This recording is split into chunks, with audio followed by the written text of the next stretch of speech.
Bernice Koetser was haar Bybel, 20 Februarie 1916 het dit daar geword, so hierdie was vroeg 1900s gedruk, maar hier wil ek nou net wys hoe die woord, daar's geen boek in die wêreld soos die Bybel nie. Ons gaan gou hier na Jesegiel 36 toe.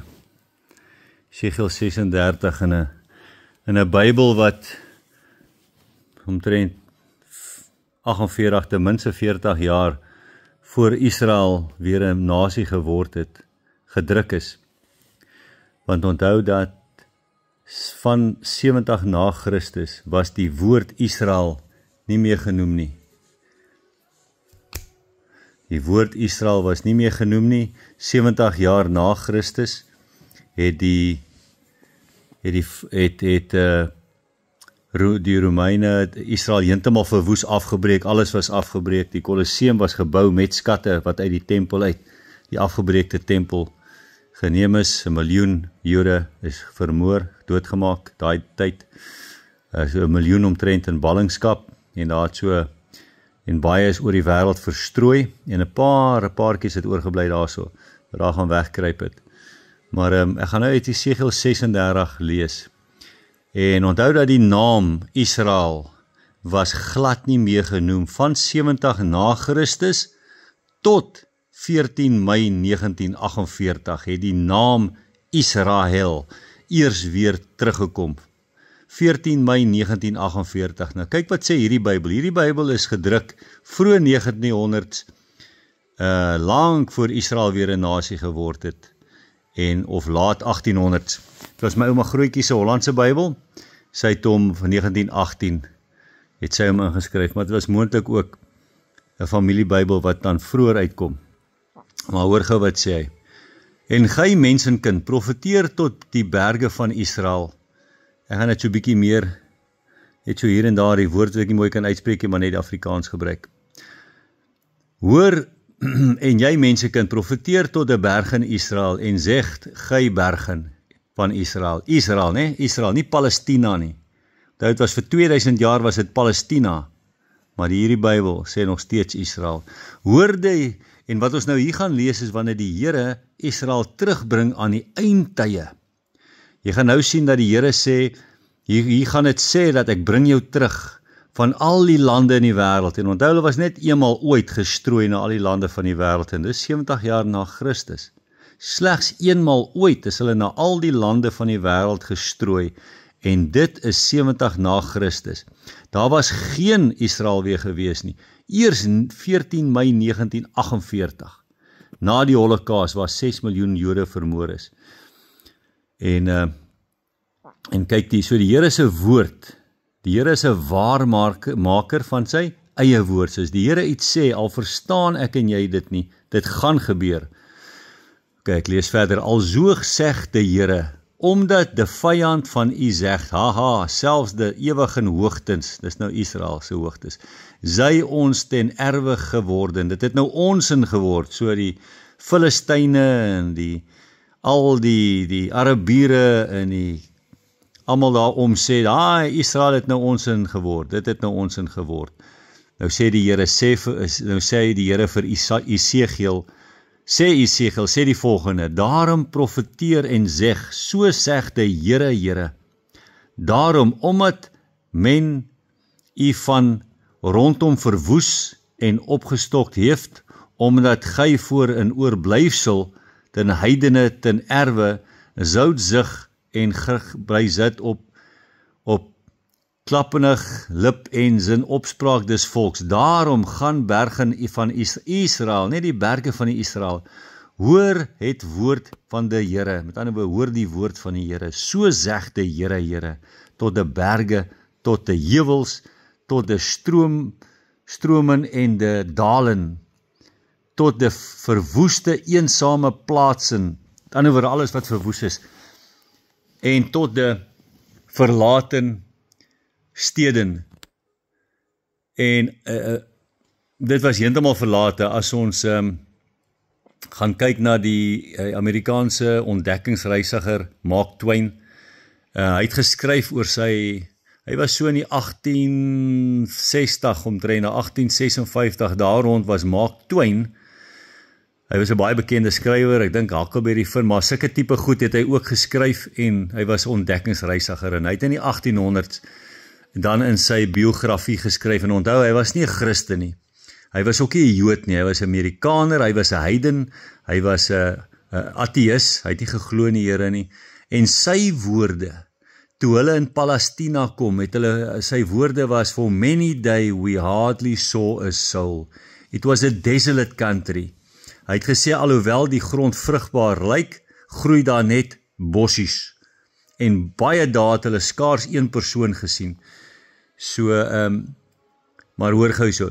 So daarom sê, daarom so zeg die Here, so ek niet in het 4 myns die vers gesproken hebt, tegen het oorblyfsel de heidenen en tegen, en gaan lees dit in jou Bybel, jy sal sien, jy sal dan presies kan verstaan wat die Here hier sê in gewone Afrikaans.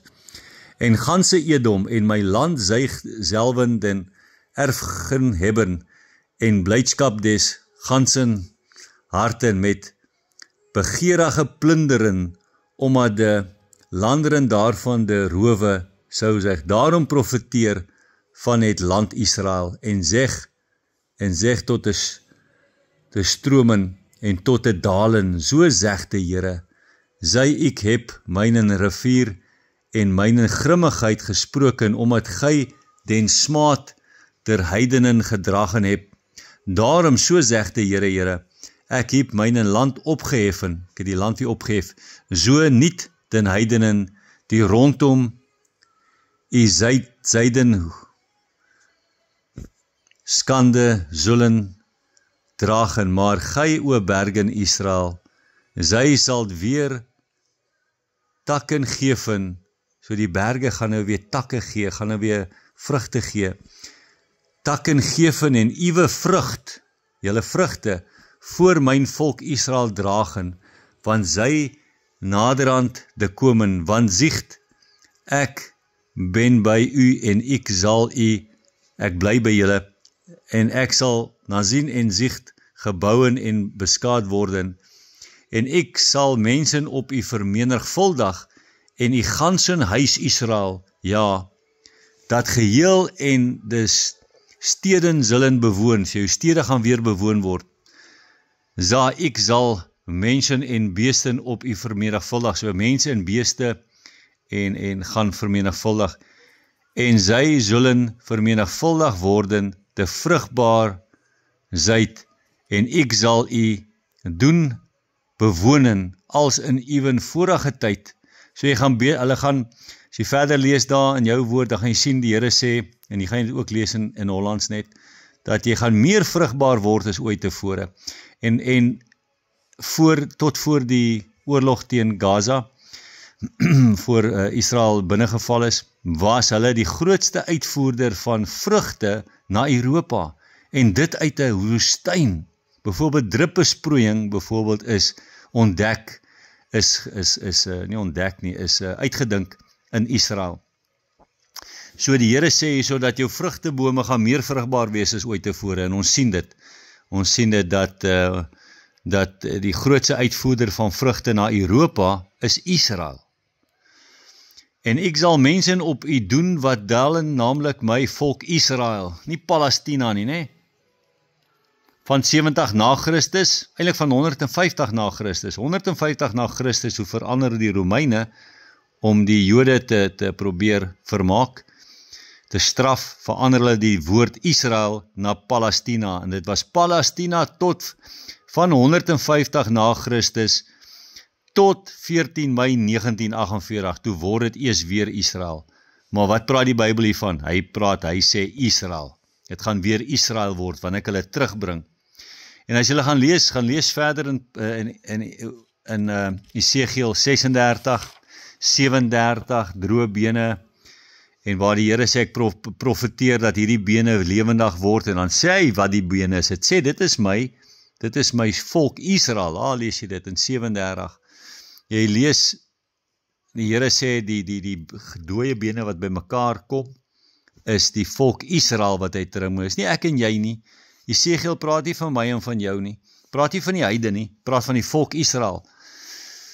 Maar baie mense het die pot heeltemal misgesit hierso, insluitende Martin Luther King. Baie mense het geglo, tot baie onlangs, geglo van die replacement theology, met ander woorde, Israel na 2000 jaar, of kom ons sê na 1000 jaar het hulle gesê, nee, Israel gaan nooit weer 'n nasie word nie, is nou 1000 jaar hulle bestaan nie meer nie, is nou 1100 jaar hulle bestaan nie, Israel gaan nooit weer terugkom nie, hierdie beteken iets anderste. So vir 2000 jaar het 90% van alle Christene geglo, hierdie beteken iets anderste.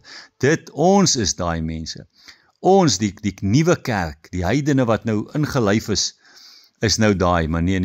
En hier sien ons op 14 Mei 1948, dat die replacement theology is heeltemal vals. Ons vervang nooit Israel nie, Israel bly altyd die Here se volk. We gaan lees 36, 37 en 38 in Esegiel. En dis presies dieselfde in hierdie woord vir woord dieselfde in hierdie ou Hollandse Bybel van laat 1800s of vroeë 1900 wat aan my ouma grootjie behoort het. Dis hoe wonderlik die woord is, nee, geen boek in die wêreld soos die woord nie. Die God is 'n waarmaker van sy woord. Amen.